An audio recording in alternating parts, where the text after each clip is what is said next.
Hi, I'm Dr. Safaya, email marketing strategist and educator, and I am committed to making email marketing simple and profitable for you through my online email marketing school, Safaya Learning Hall.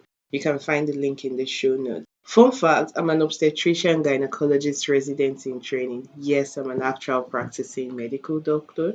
Email marketing experiments was born out of the desire to share behind the scenes of failed and successful email marketing campaigns.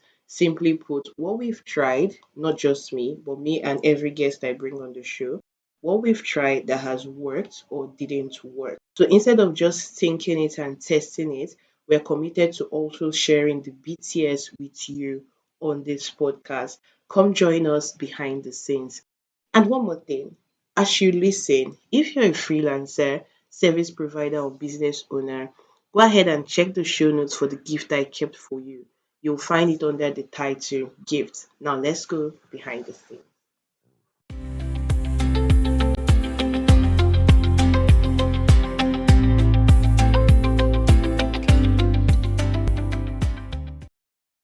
Hi, listeners. Welcome back to Email Marketing Experiments. Today, I have with me a conversion strategist and sales copywriter. She works with course creators who want to monetize their email list without alienating subscribers. I'm talking about Monica. She helps you diagnose the gaps in your email system and turns it into a reliable revenue engine. In short, she even has this really cool revenue assessment tool that you can do in 3 minutes to help you find where you're leaking revenue from your email list. Hi, Monica. It's so good to have you. Welcome.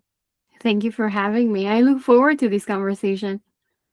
Me too. Now you have a lot of interesting stories, a lot of, let's say, rich history from what it is that you shared with me. And you have been in marketing for such a long time. I mean, I was going through your blog, and then there's this one that talks about what you learned from a copywriter from, I think, is it 1931 or 31. Yeah. something? And I was like, I need to come back and read this, right? Because it was so interesting to see how much you've dived into marketing, human behavior, and the fact that you've been in the industry for so long, growing, doing different things, experiencing everything from, PR, advertising, marketing, and all of that. So it was such a pleasure to have you here. Now, I know that I read like let's say the short form of the bio, but I'd like you to tell people a bit about you and what you do. Well, with that intro, I've been in marketing since I was 20 something years old. I'll be 40 next year. And just like you mentioned, I've been doing a lot and I've seen a lot. And I've been in marketing since black SEO tactics were a thing. And even before MailChimp existed, and you had to manually code an email. So, that being said, well, hello, officially. I'm Monica. I'm a geek for consumer behavior and I love marketing. I think it's one of the best assets we have to create change. And I think we can use it for positive things as well, not just for profit. I'm based in Romania. I actually started in marketing by doing my own business and testing to see if SEO tactics would actually help. And they did. And one thing led to another. And I've become like a unicorn. And I've done so many different things. I traveled the world with one of the brands I used to work with as a PR and marketing manager. And that's actually when I first discovered email marketing and fell in love with it because it was the only channel that was actually monetizing.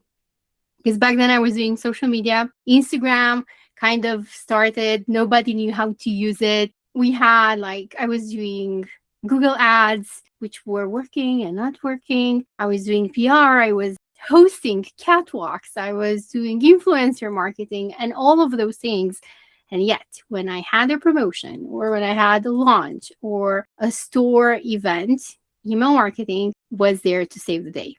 And it was fascinating to me because back then it wasn't like you could find all this information easily. It was very difficult to actually figure it out. So when MailChimp came around and I was no longer, limited to having a developer actually design the code and send everything, I was, oh my God, mind blown. I have instant access to all of these people, all of these potential customers. So fast forward a few years later, I decided to niche down on using less channels, less strategies, and just work with one type of market, which were course creators and specifically sales funnels. And that's how I discovered conversion copywriting. And I specialize in one of the copywriting types that most people don't really like or have no idea how to do, which are the sales emails. And I've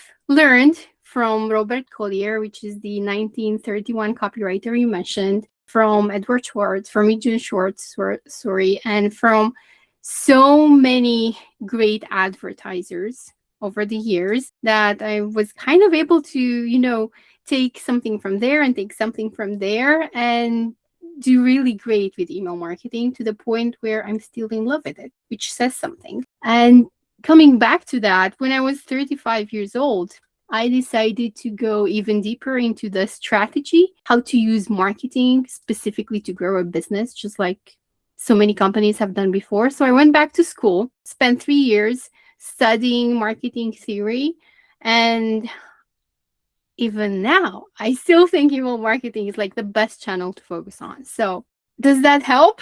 More, I can sprinkle some like weird things that have happened in the meantime, but we can naturally find our ways to those throughout the conversation we're gonna have. Yeah, definitely it does help. And I don't think I ever finished the Robert Collier book. I remember when I first started copywriting was, all the older people trying to read their books, trying to watch like the videos that they had and all of that. And I remember starting that book, but in all honesty, I really don't think I finished it, right? And then you had me when you also shared that you're reading this varies from Kotler's marketing textbook to Agatha Christie, her detective books, because I remember taking this marketing class or program, and then we got to interact with Kotler. And before then, I didn't know who he was. And then I'm like, this is the father of modern marketing. And I'm like, oh. And then I find out he has literal marketing textbooks, and I'm like, okay. But there was one in particular I was looking for. Unfortunately, I didn't get to find it. But I've told myself that I need to have a Kotler book in my collection because I mean, the father of modern marketing. So when I saw that in your notes and everything, I was like, oh, this is so awesome. So we've heard some really interesting things from you. Now, one more interesting story before we dive straight into the email stuff. And just so our listeners know, for today, we're going to be diving into a Black Friday campaign experiment that Monica did, and she's going to be sharing with us how she came up with that strategy, the results, and how it all panned out. But before then, let's talk about this work that you did in the winter for 2 months. I'd love to hear that story. So I was young and crazy, and I spent a winter traveling through Scandinavia because why not? It was on a whim, basically. I was very, very young, 20 something, which was kind of insane. It was the first time I was leaving the country. I had no money. There was no real plan. But eventually, me and a friend, we ended up in Denmark. And from Denmark, we hitchhiked all the way to Norway. And it was quite awesome because we met a lot of interesting people. And looking back, I would never do that again. I spent many nights in a tent in snow and in snow up to like the knee. Yeah, I don't know. Like looking back to that, it just feels like it was a very different life. But what I'm going to say is that the lesson I took was you can change the trajectory of your life many, many times throughout your life simply by, you know, having an opportunity or creating an opportunity where you go the opposite way from what your life was supposed to be like. Because I was at the university, I was studying politics out of everything. And then my friend said, let's go to Norway and climb on the highest peak, mountain peak in Europe. And I was like, yeah, why not? Let's do that in Norway. So I could have stayed in Norway. I don't know what my life would have been like. I spent 1 month on a tea farm in a beautiful valley where I did not see the sun for many weeks. And I don't know what my life would have been like if I did that. I don't know if I would have discovered marketing and if I would have made a career out of it. So, yeah, if you're young, take crazy shots at experiencing life. You won't feel the cold like you're going to do when you're going to be older. Oh, that's such an interesting one. All right. You won't feel the cold. Okay, we're taking note of that. Now one more question for you before our strategy. We have this thing we call open rate confession, which is where you tell us your worst email marketing mistake, like the one that probably made you cry or question your existence or why you are even in this industry in the first place. So what's yours? It's time for your confession. There are so many. I mean, if people tell you that they've never had a mistake with email marketing, they're lying. It's the email that was sent without a link or a broken link for that matter. But for clients, I was paying more attention than I'm paying for my own list. And like the worst mistakes I'm making with email marketing are the mistakes I make with my email list. So I'll start with the biggest one, which is not emailing on a regular basis. And I know it's like the worst thing possible. I can hear email marketers like saying, no, why are you doing that? But that's like the biggest one. And then, sending a message saying, hey, I'll be live on this workshop in 15 minutes from now. Here's your link. And then people telling me that the link isn't working or messing up the time zones. So sending an email now, but it's supposed to be going 1 hour from now, or sending an email to everyone on my email list instead of segmenting out buyers. So do you still want me to continue? Because I feel bad enough. I think that these ones are just fine. And yeah, that thing about sending it and then people saying, "Oh, the link's not working," that can be really crazy, especially if you're in the heat of something, middle of something, because now you're trying to resend the email so that they can get the link. It's just crazy. Interesting enough, like doing that is actually a good tactic. So if it happens and you send an email that says, oh no, I messed up, or oh no, sorry, link, in my experience, even with my clients, that email gets really good open and click through rates. And there are people who are going to test to see if that was actually a mistake. And they're going to click the link to see if, you're messing with them or if it's the real deal. I've had that happen for myself twice. And it was really good because I got some people from my email list who I've never talked to actually show up live on a workshop. So, you can save things, save face, basically. All right, all right. So now tell us about this Black Friday campaign that you did and how you went about it, because I'm really curious as to what you were able to do with it and how you did it. Okay, so just for like context, I've been running Black Friday campaigns for many, many years. And specifically over the last 6 years, I've done this for course creators. And I would do 4 to 5 different campaigns for different course creators every year. So I was able to kind of see that there are some patterns and there's like a roadmap and there are some specific things you need to be doing instead of just saying, I'll just randomly write an email and send it the week of Black Friday or the day of Black Friday. So I just want to mention that it all starts with a strategy that has been tested and refined over the years.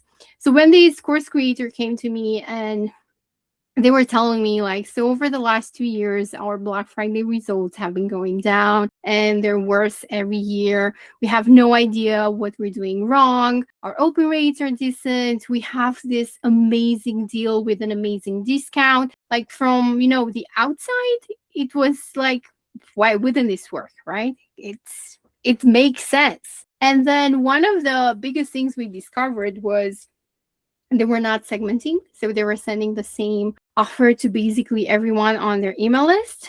And they had a big price gap. So like the majority of the buyers on the email list were paying for like a $49 course. But then the Black Friday offer was about $300. So it was a big psychological gap between, I paid $49 and then you're telling me to pay $300 for a Black Friday offer. That doesn't make sense. So we first created a few segments and we identified the people who bought only one course, so $49. And for them, we created a different offer. For repeated buyers, people who were like hot fans, right? We created another offer. So in total, we had like 4 different segments. One of them was the most surprising one because I was not expecting them to jump on board and just like buy basically without doing that much work, which is what Black Friday is supposed to be like. So it was a small segment, but it had really good open rates, really good click rates, amazing conversion rate.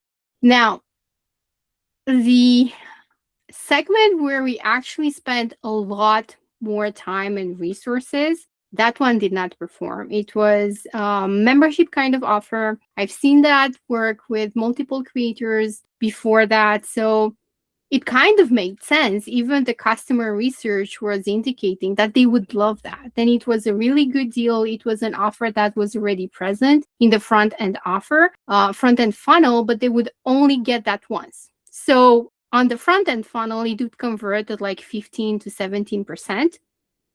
So it was like, okay, let's try it. Let's give it to everybody else. And it flopped so bad, so bad. Everything, all the metrics were down. And it was so frustrating because I was seeing the other segments and they were doing great. And if you've run Black Friday campaigns, open rates suck during that week. And then for these 4 segments, right, one segment, the offer that was flopping was like 35%, 40%. But then for the other 3 segments, it was somewhere between like 42% to even 50 to 60%, which is insane for Black Friday. Now, what else we did was that for one of the other segments, and for specifically for the people who had purchased just one course, we spent a lot of time doing customer research to figure out what is it that they actually want, what is the biggest problem they have, and what combination of the courses this creator had we can put together to create a mid-priced offer. Because before they would be like, here's everything we have for $300. But it's like they don't want that, because if they wanted that, they would have purchased it before. So it was a lower price offer, mid-price, and it had a very specific theme. It was designed to solve for a very specific problem.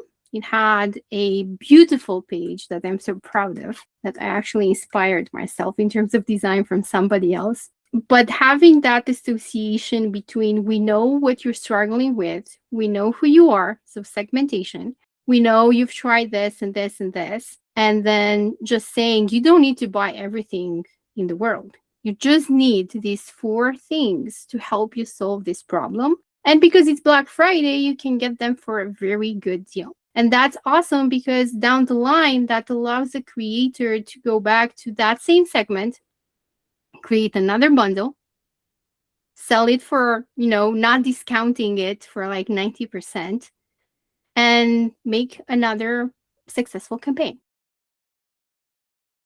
I think it's pretty interesting how you're segmenting these people and the things that you're looking out for. And also the fact that you mentioned doing customer research before you started this, and looking at how you can recreate the offer in such a way that they actually get to, take it, Mhm. right? Another thing that stood out to me is the fact that you actually had all your numbers. So you were like, oh, this one was converting at this at the front end and all of that. So was that like let's say, I know you said things that you had done in the past, but was there like a stricter criteria for picking what it is you wanted to use in terms of like the offers now? Like, there's no secret recipe. Like, what works for someone might not work for the other person, which was actually demonstrated by having that offer that was basically saying, here's everything for like a really good price. Whereas the other offers, where they were actually getting less stuff for more money, were performing better because it had a specific container of like, this is what the research is telling us that they need. They don't need everything because that's like Black Friday for everybody. Everybody says, get everything I have. There's no discrimination, there's no like differentiation, there's no attention or interest. Whereas the reader or the potential buyer actually needs that. And we live in this overflow of hoarding things. We hoard books, we hoard courses, we never use them. I've done that, right? There were years when it was like, get it all for Black Friday for an amazing price. And it was a very hard offer to pass on. But then, if you give people a really good reason for why they should invest in something and how that something is actually solving a problem, then it has a better chance of performing. And coming back to your question, and what I said in the beginning, there's no secret recipe for success. But if you do customer research, then that helps you kind of see what are the potential ways I could go about this. And maybe it's like 3 big problems that come up. But not everybody on your list is going to be problem aware as much for those specific 3 problems. So that's where your kind of segmentation can start. Then you can filter by how often are these people actually engaging with my stuff? Have they purchased something before? If they did, what was the actual value? How are they visiting my website pretty often? Because Klaviyo can help you do that. You can see how many times someone interacts with your website, and then you can create a segment just based on that. How many times or how often are they reading my email? So there's like so many different layers here to help you really understand what are you actually segmenting for. And again, like I mentioned, it's not going to be the same thing for everybody, but start with customer research. And you're going to get so many ideas and so many good insights that is going to make a lot of sense for you how to create that segmentation strategy rather than just saying, I'll just do buyer and then non-buyer, because it's not enough.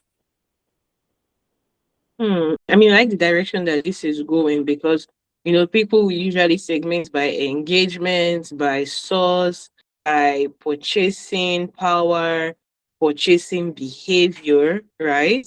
Amongst other things. But now you're saying start with the customer research and then you get to see even more opportunities that may come up. I'm just curious. When you say start with the customer research, could you give us an idea of how this customer research goes or how it works?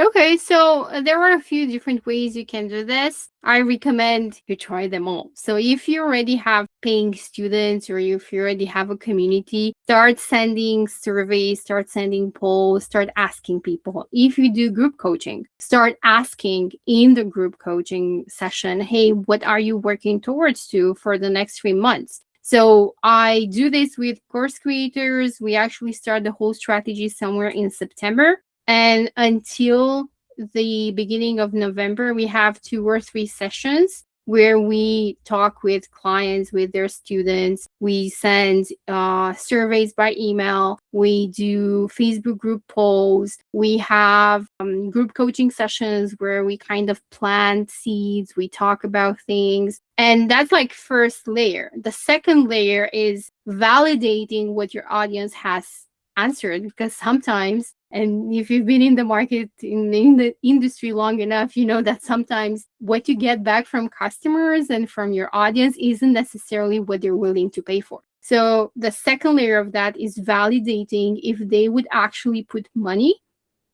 to solve that problem. So You analyze the first batch, you see, okay, what are the most common themes that are coming up?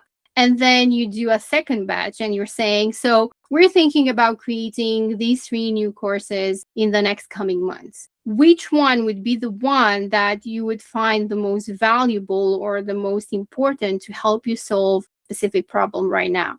And then that's the second layer. The third layer is actually going back again and creating like a wait list.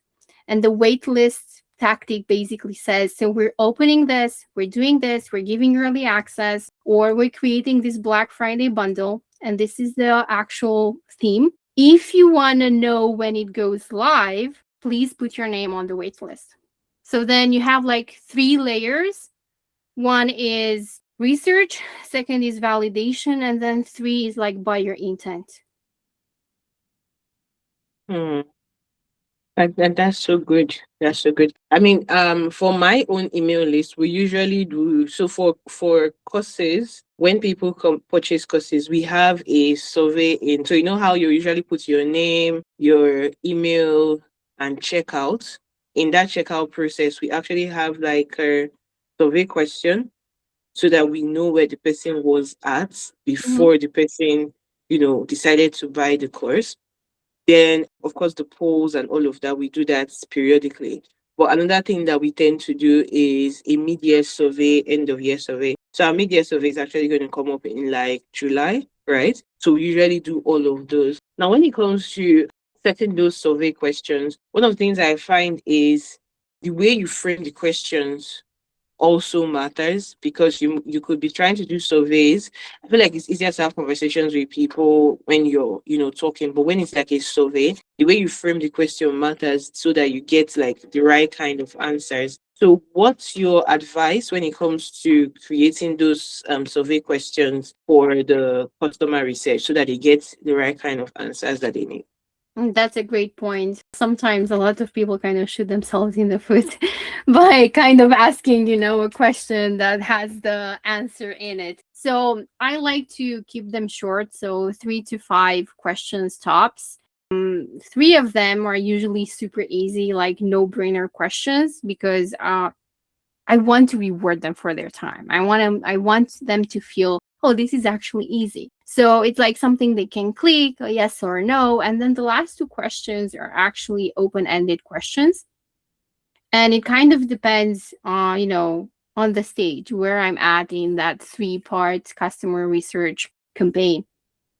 But open-ended, as simple as possible, and just give them enough space there so they can actually go in and they can even tell the story of their life. The more customer language you have around the problem they're experiencing, the best. And you don't need that many answers. I've had clients who like were sending a survey and they were getting like 1,000 plus responses back, which is huge. The smaller list, even like 30, 60, 100 is good enough. You're looking to see, okay, what's kind of the trend with the people on my email list? What else do I know with them about them? And with AI right now, doing this is so easy and it's so awesome because you can compare results, right, with other things. You can import data from, I know, Klaviyo, from Google Analytics, from YouTube, and kind of see what are other trends that I'm not seeing related to this specific thing that has come up so often. So I think this answers your question. Yes, it does. Yes, it does.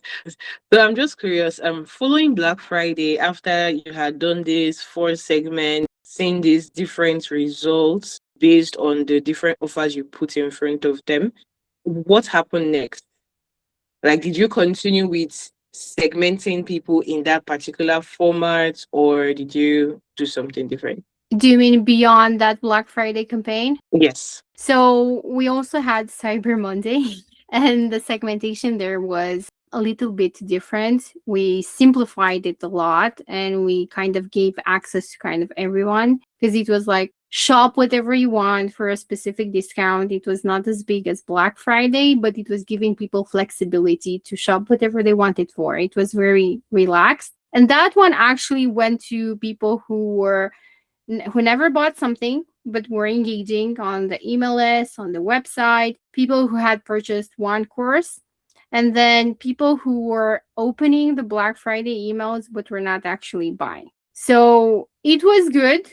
It did in line with what I've seen other Cyber Monday campaigns do. The emails themselves were a lot less complicated. We kind of used the same Cyber Monday emails. We just tweaked a few things in there so that it would talk to the right customer, right? So if we have the segment of people who have never purchased, then we just tell them, so to thank you for being active members in our community, we'd like to give you access to this awesome Cyber Monday so you can try any of our courses for the first time with a great deal attached to it. And if you love it, come back or whatever, come for a Black Friday next year. For people who didn't buy Black Friday, it was like, well, congratulations. You still have a second chance at saving something during this amazing sales fiesta.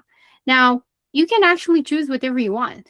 You can even pick, because they had like an incentive. If they were buying more than 2 courses, they would get the third for free. So those people who were engaging in Black Friday but not actually purchasing Black Friday, probably, I don't know, because of the price maybe, or maybe because they were not resonating with the theme of the Black Friday campaigns. Again, we just said, do whatever you want. The more you buy, the more you save. So mostly it was the same email with just like minor tweaks. It was interesting because, a lot of people think, oh, people are just like so tired after Black Friday. They're not going to buy. But people actually buy. Like for me, I actually buy stuff on the Sunday after Black Friday because I don't want to look in my inbox during Black Friday, because I start to analyze what I'm seeing and I feel very inclined to like kind of reply to an email and say, don't do this, like send another email and do it like this. So I'm sure I would just like not be there. But yeah. Also, by the way, as a tactic, and this is a trend I've seen for the last 3 years, don't close your cart the night of Black Friday. Close it at the end of the weekend. So on Sunday evening, because a lot of people, especially if we're talking about US audiences, they're very busy. They're not going to be paying attention. Maybe they have family over, like Thanksgiving, whatever. So give them that courtesy, because we all know Black Friday is coming next year as well. And probably there's going to be another deal before that. So give them like the courtesy. Don't add to like, the pressure and the stress and the cortisol. It's fine. Just like be chill about it. People are still going to buy. Okay. And now I'm curious, is this something that you are going to try again? Oh, definitely. I have program for course creators. It's a Black Friday playbook, and we do this like in an 8-week bootcamp. Now, it's like the strategy does change a little bit every year now, because things change, right? Like this year we have those AI summaries at the top of the email. So you actually have to be aware of what you're writing in that email, so that when the preview hits, you would still want to read that email so you can get all the goodies from that. So it's not just like buy this because it's on sale. But yeah, like segmentation is part of my philosophy. I'm going to do that again. And it kind of depends on, audiences, the brand voice, how they're positioning themselves. I've worked with brands that don't do Black Friday. That's perfectly fine. I worked with brands who do 3 Black Fridays in 1 month. So it kind of depends, but it's very fun. It's very fun, a very fun time of the year. Okay. And then my next question was, if you were going to do it again, like this particular one that you did, looking back, what would you do differently? I've been asking myself that for a long time. Since last year, I've been asking that. Probably spending a lot more time doing customer interviews in the actual community to get a better understanding of what they actually need and want. Because I feel like to some extent, the flop with the offer, I've seen that work with so many other brands before. I let the data influence me, saying this is selling in the front end, it should sell as an offer as well. So Yeah, I think that would be the biggest thing. Like spend more time in customer research and having conversations with their students, even people who have purchased previous offers before, right? Why did you purchase this? How is it helpful? Would you purchase this again? What was the transformation, to kind of see what was the a mindset, the emotional state of the person who has chosen an offer, and how are they feeling? Do they have any remorse feelings after that? Would they still say, I would buy this again and again and again, right? Because if I have that kind of time and research available, then the next campaign would be much better. I am convinced about that. Okay, okay. I think I like where this is going. Now, I like the fact that this was for Black Friday.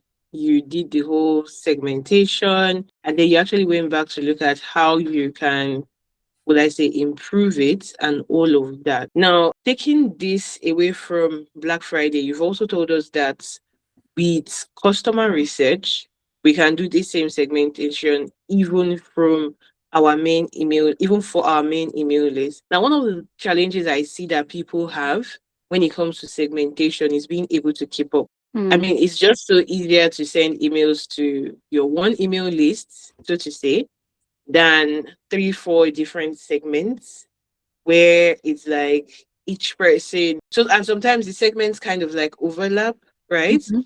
So we can say, oh, you have segment A, B, C. But sometimes it's more like A1, A2, A3, because maybe they are all A, but with variances. So how do you keep up with all the different segments? And what would you advise if somebody wants to go ahead with segmentation even beyond like a Black Friday, which is like a short time frame? Hmm.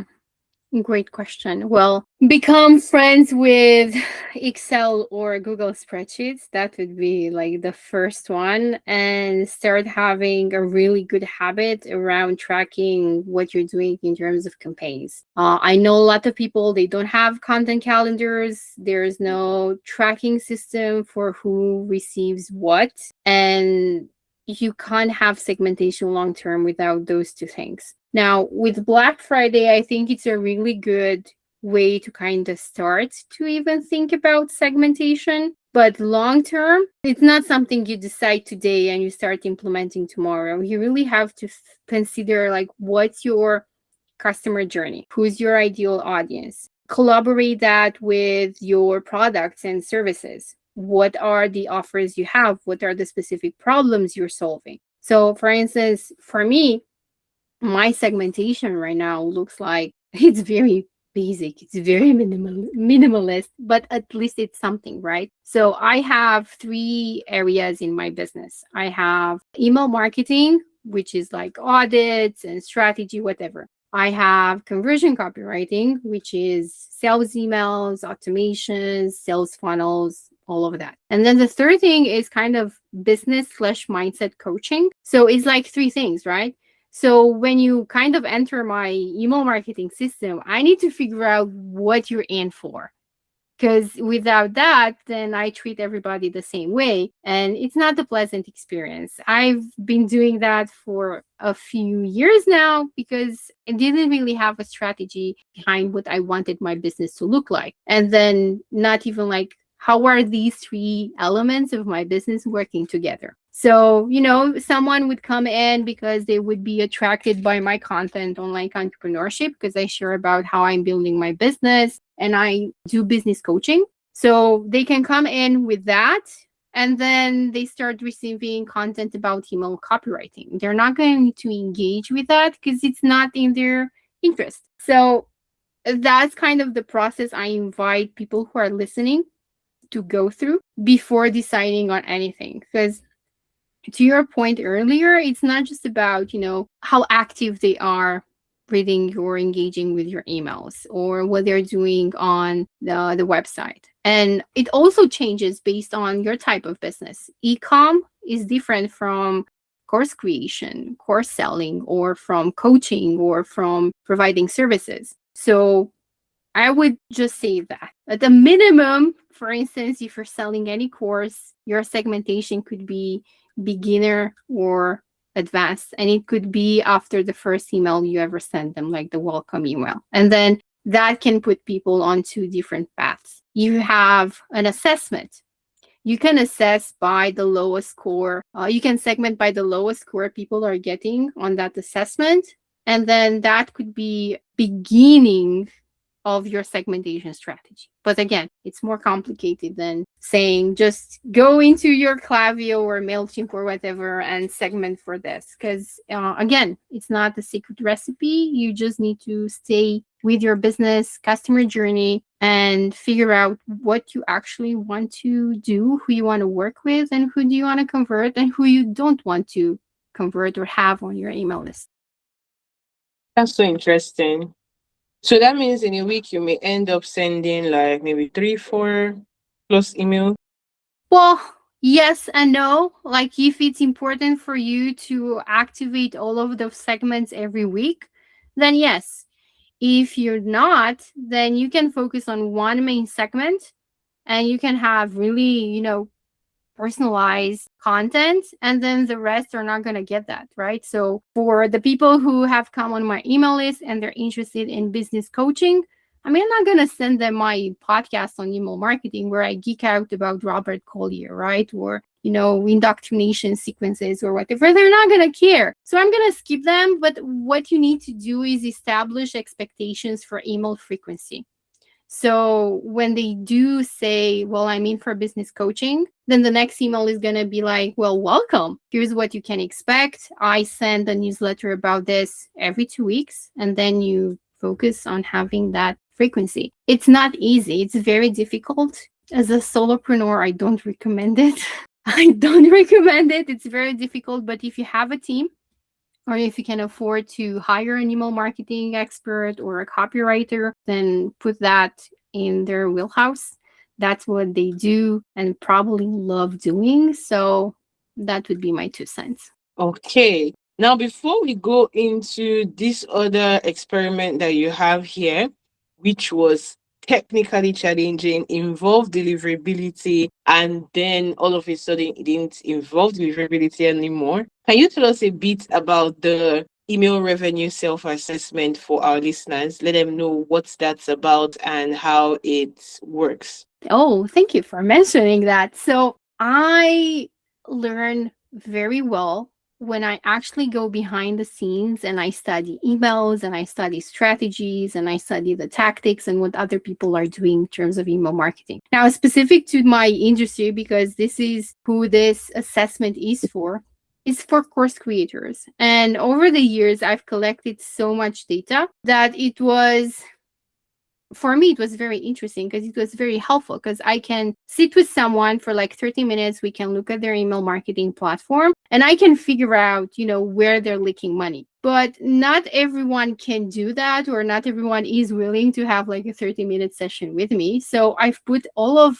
what I've seen in real life into that assessment. And it basically gives you 5 areas where you're actually missing out on potential revenue. And it's the basic, like list health and deliverability. It's sending emails infrequently. It's taking into account many different things, which I'm not going to go in here because it's going to take a lot of time to actually go through all of that. But it basically tells you if you have like only 30 minutes per week to focus on improving your email marketing system, it gives you the lowest hanging fruit. Like focus on one and all of the rest are going to get better. And it also has a nurture sequence attached to it. I think it's important to mention that. And please, if you take the assessment, please read those emails. I did spend some time working on those, but that's not important. What's important is what you're learning from those emails. Because one thing is for you to learn, oh, I need to start selling more with my emails.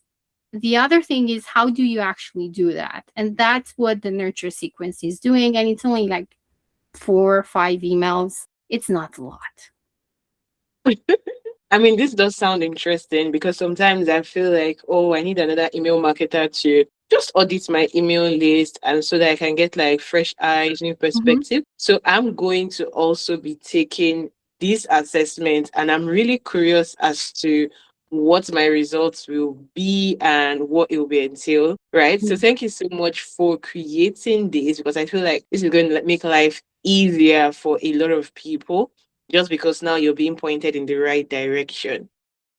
I just want to say, like, share feedback, please. I aim to make that better. And second, I work with course creators and I share the mission they have, which is improve something for somebody else. If somebody is able to learn better English so they can get a better job, their life improves. So I want to be part of that mission. That's why many of the free resources I have even exist, because I know not everybody can afford to hire an email marketing strategist, a copywriter. But if you do have that passion and curiosity, you can watch your podcast, right? You can get the assessment, you can whatever. There are free resources out there to help.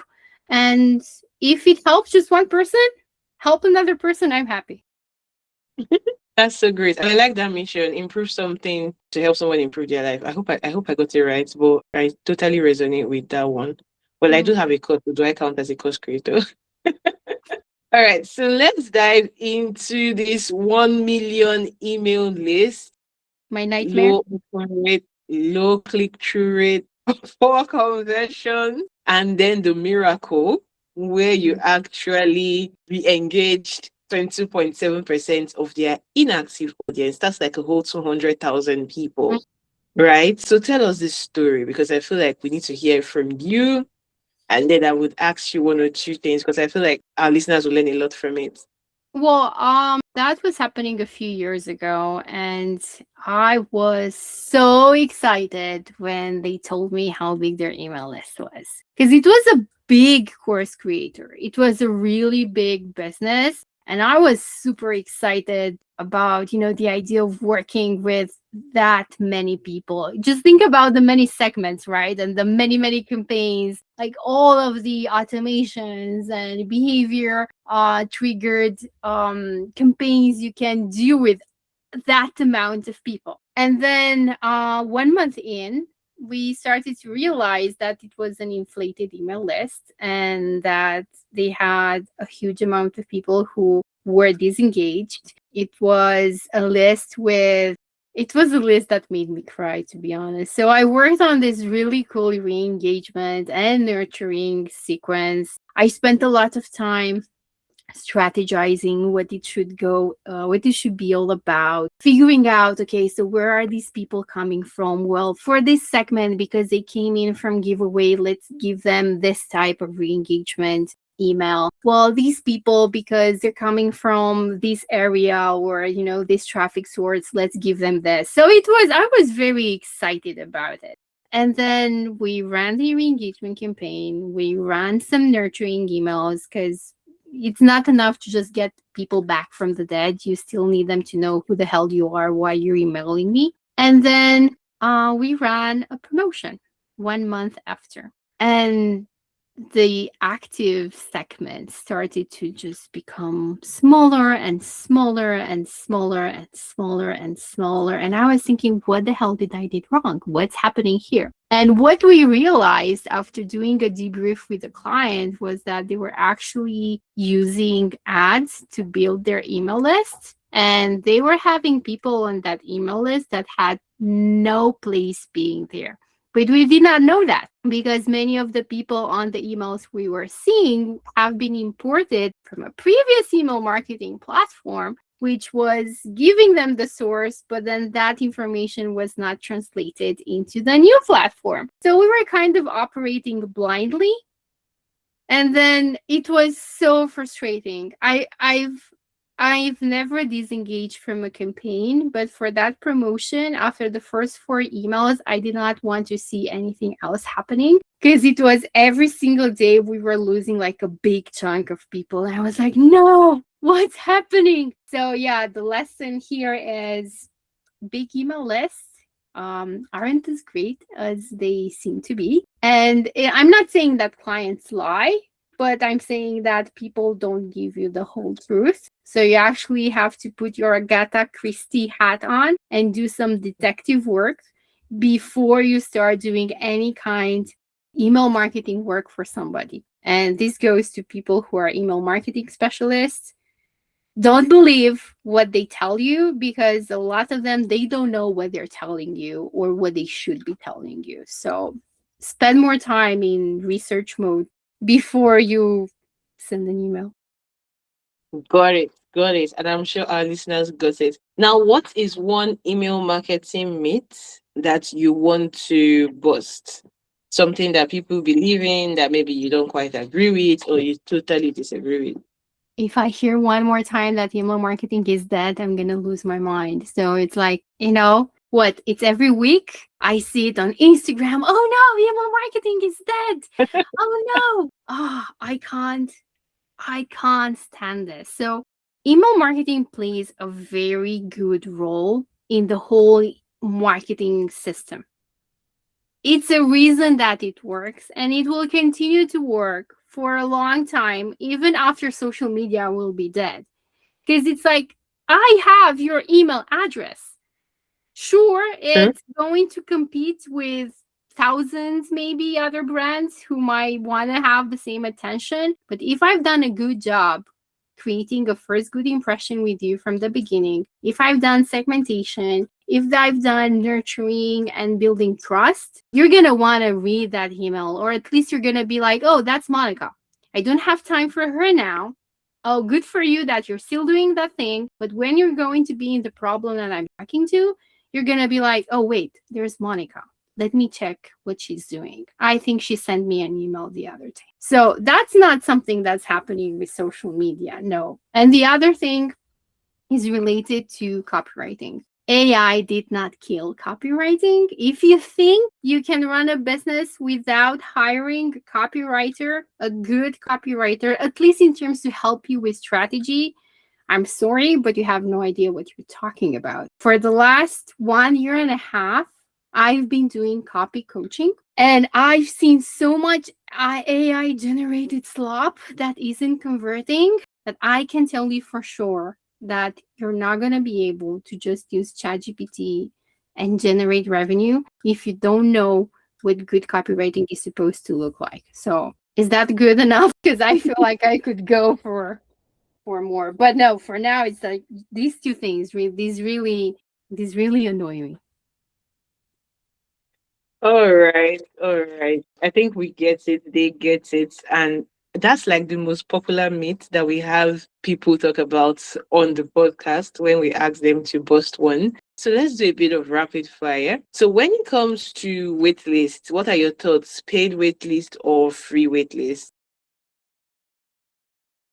Paid, and that's because it shows you buyer intent. And there's this, I forgot exactly what it's called right now, but it's the curve of adopting something. And you have innovators, and you have early adopters, and then you have mass market, and then you have late adopters. So with promotions, at least with email marketing, that's what I've seen. So the first time you announce something, you're going to have the innovator who's going to be like, shut up and take my money. And that's going to be a person on the paid wait list. And then you have early adopters, which come a little bit late because they need proof. They want to see who else is there, whatever.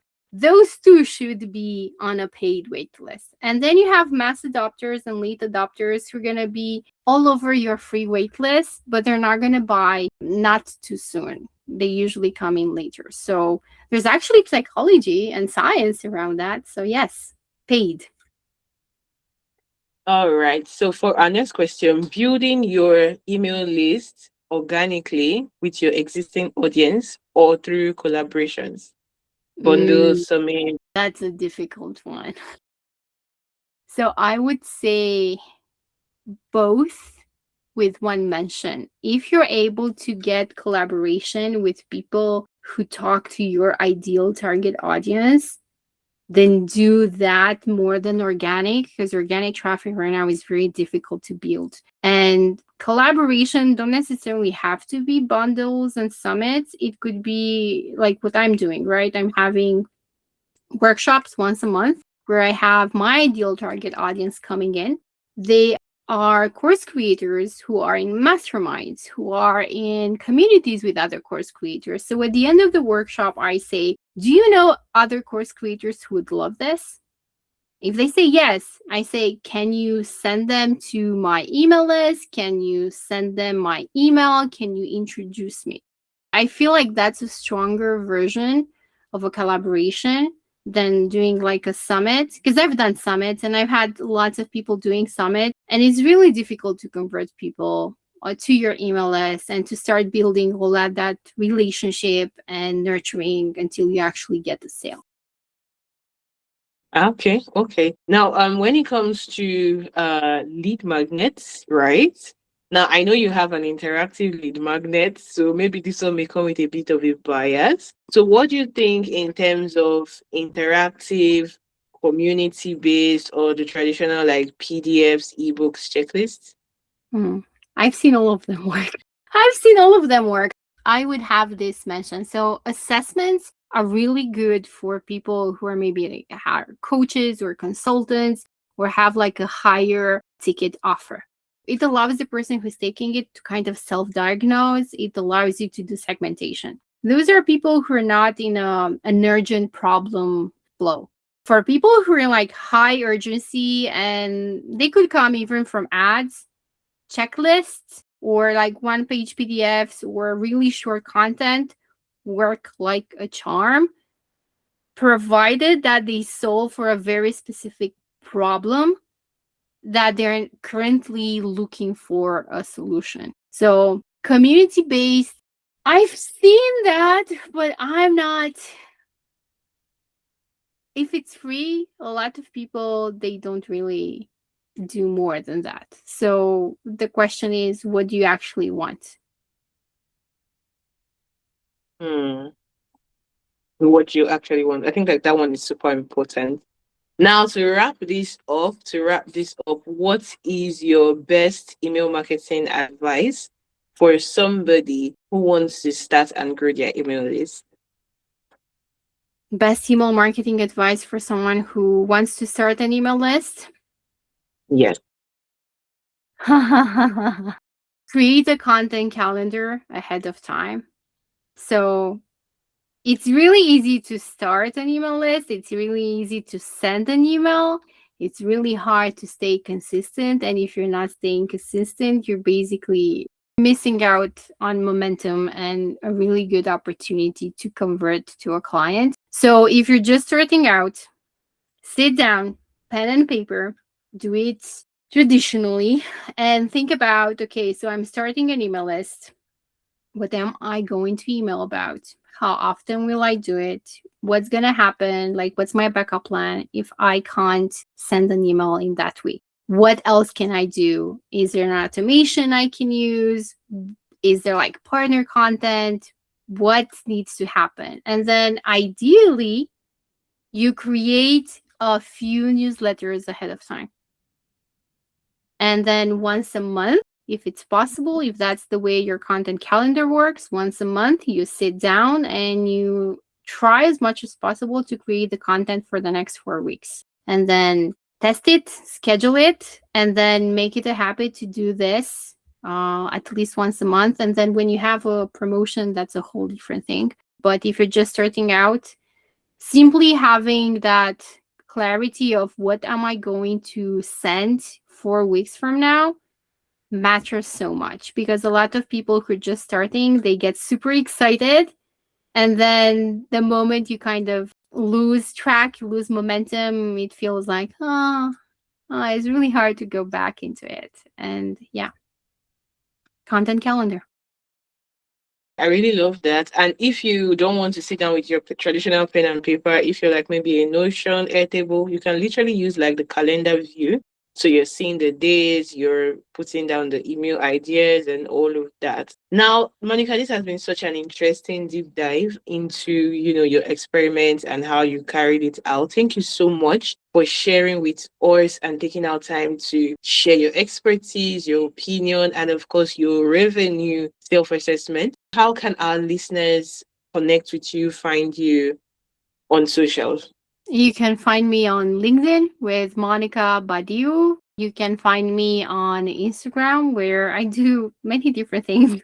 I try to have fun with it. It's the same thing. And then you can go with Master the Inbox, which is the name of my podcast. You'll find the website, and there's also like an Instagram account and YouTube channel, because why not do everything?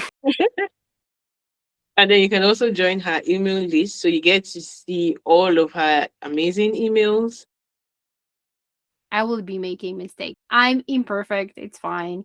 I do a much better job of keeping my clients, in line with what they're supposed to do, but with for myself. So I'm just gonna let people know I'm gonna do that. But join my email list if you want that. If you want imperfection, we're humans. I feel like that confession, a lot of service providers have that confession. It's so easy to do the thing for your clients until it's time to do the thing for yourself. I think it's because we kind of run out of energy. Thank you so much for coming and for having this amazing session with us. It has been such a pleasure to dive into this particular experiment. And till next time, guys, this is Email Marketing Experiment. We'll see you later. Hi, Dr. Safaya here. Thank you so much for listening to yet another episode of Email Marketing Experiments. I'm going to ask a favor. Please leave a rating and a comment on this podcast. It goes a long way to help increase visibility for our podcast so that we can reach even more people. Till next time, this is still Email Marketing Experiments. Think it, test it, and share it.